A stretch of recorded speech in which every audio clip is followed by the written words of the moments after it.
Breaking news. Donald Trump radically changes his stance on how to end the war in Ukraine after meeting Vladimir Putin, abandoning the idea of a temporary ceasefire in favor of a direct, lasting peace agreement. But here's where it gets controversial. This shift has shocked Kyiv and its European allies, who have long pushed for a ceasefire as a critical first step. What does this mean for the fragile future of diplomacy and the Ukrainian people caught in the conflict? Let's dive into the latest developments and unpack the complex reactions from all sides. Donald Trump's new approach. On his way to the Alaska summit, Trump publicly expressed that he'd be unhappy leaving without securing a ceasefire. However, after meeting Putin, he posted on his social media platform Truth Social that temporary ceasefires oftentimes do not hold up. Instead, Trump advocates negotiating a comprehensive and permanent peace deal as the most effective way to end hostilities in Ukraine. Importantly, Trump announced that Ukrainian President Volodymyr Zelensky will visit Washington, D.C. this Monday for talks. Should these talks go well, Trump hinted at scheduling a subsequent meeting with Putin, aiming to potentially save millions of lives through diplomacy. Zelensky's strong response. Despite being excluded from the Alaska summit, Zelensky has been vocal about his expectations and conditions. He conveyed to Trump that harsher sanctions on Russia must be maintained, or even intensified, if a trilateral meeting does not happen, or if Russia tries to evade a sincere end to the war. Zelensky stressed that Ukraine must be involved in all negotiations, especially on critical territorial matters, emphasizing that peace must be lasting, not just a temporary pause between invasions. He also called for an immediate ceasefire on the ground and in the air, the release of Ukrainian prisoners of war, and ongoing pressure on Moscow until hostilities cease. Putin's strategic victory. From the Russian side, Putin declared himself sincerely interested in ending the conflict, but insisted Europe and Ukraine should not undermine peace efforts.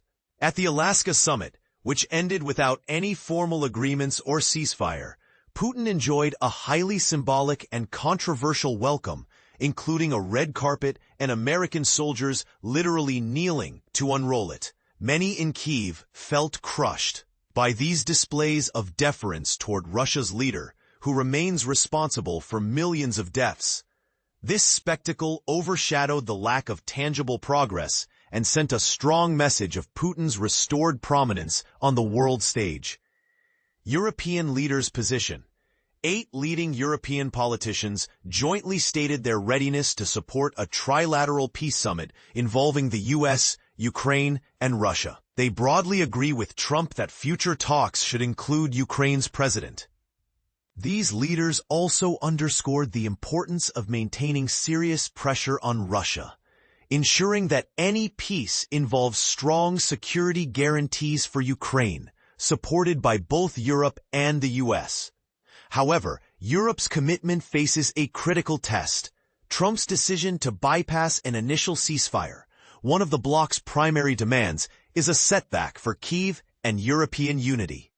Security guarantees and the Article 5 factor, an intriguing element of the Alaska talks, concerned potential security assurances for Ukraine, modeled on NATO's Article 5, which commits member states to mutual defense.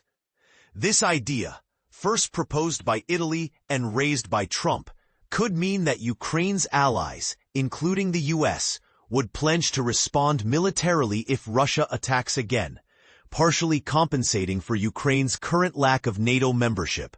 Security guarantees are viewed as essential by Western leaders for any lasting peace, and Downing Street officials highlighted that a ceasefire must come with concrete security arrangements. Otherwise, it risks merely giving Putin time to rearm and prepare for further aggression. Military and humanitarian realities. On the ground, Russian forces continue to make slow but steady territorial gains in eastern Ukraine, capturing villages and continuing their offensive. Analysts warn Russia is playing a long game, aiming to outlast Ukraine and its backers. Meanwhile, Ukrainian human rights advocates emphasize the urgent need to address the fate of tens of thousands of civilians and prisoners of war held by Russia. Another crucial human dimension often sidelined in high-level talks. Mixed reactions and future outlook. The summit left many feeling uneasy.